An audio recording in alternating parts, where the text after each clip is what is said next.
John, we were just getting into, electric vehicle production, those kinds of issues. Please continue.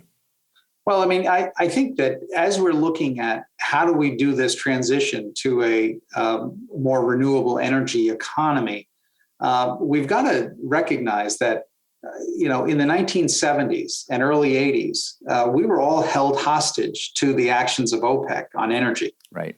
And in the last 10 years, the United States and certainly Canada have really been able to boost their production of natural gas and petroleum. And this has made the U.S. the largest producer of natural gas and petroleum in the world. So we're no longer, held hostage by OPEC, and we're now exporting natural gas through LNG terminals, et cetera, around the world.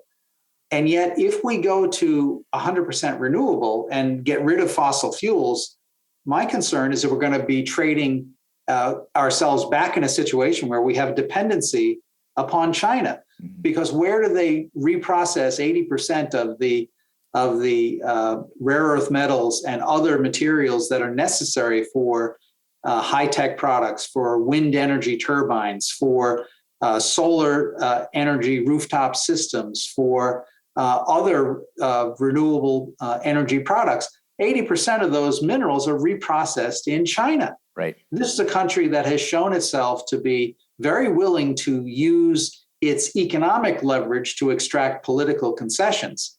And if you look at what Xi Jinping has been doing in China, he's now made himself, in essence, president for life. And their system is entirely different from those of democracies like the US and Canada, where you have individual rights and religious freedom, personal liberties, et cetera. It's a very, very different world that we would be operating under if we allowed China to become the dominant player economically, politically, militarily in the world. I very much am concerned that we are rushing headlong into renewables that is going to create, before we're ready, create a dependency upon China for much of that renewable energy. And I think that's a grave mistake. We need to enhance our production of minerals and reprocessing of these materials in North America. And that's why these fights that we're having over things like dairy and softwood lumber and the Buy America provisions are extremely counterproductive. We should be looking at this as how do we, as democracies, unite on our economic interests to foster our political and global interests as well? Is that starting to happen in Washington? And I guess my last question, because we've got about a minute 20 left here, but what advice would you give to Canadian politicians if they want to have an impact on these questions on Capitol Hill? I think I would very much encourage members of Parliament, regardless of their political stripe, to come to Washington, interact with members of Congress and others in the media to advance this point of view, because we need to look at certainly Canada and the United States, and to some extent Mexico, but particularly Canada and the United States, because we're so similar in our democratic values.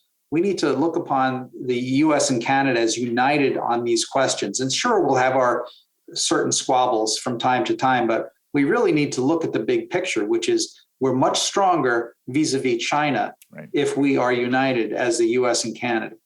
Do you think, we got about 30 seconds left, do you think that's starting to be the point of view that is shared by many people in Congress? I think, frankly, many people have their heads in the sand in Congress on both sides of the aisle on this topic. And I think we really need to step up the energy of our engagement. For those of us that are concerned about our future in this world and promoting democracy and free enterprise around the world, I think it's really incumbent upon us to step forward.